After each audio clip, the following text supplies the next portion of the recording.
everyone. My name is Rodney. As promised, it's time to start making some bat suits. First on the list, can you guess? Azrael. I've always wanted to do his costume.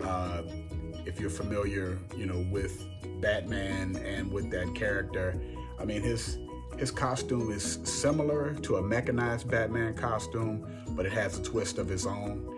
And luckily, because I've created a couple of like Dragon Ball Z anime type costumes, I think I have an idea of the direction I want to go with creating his upper armor. So let's get to it.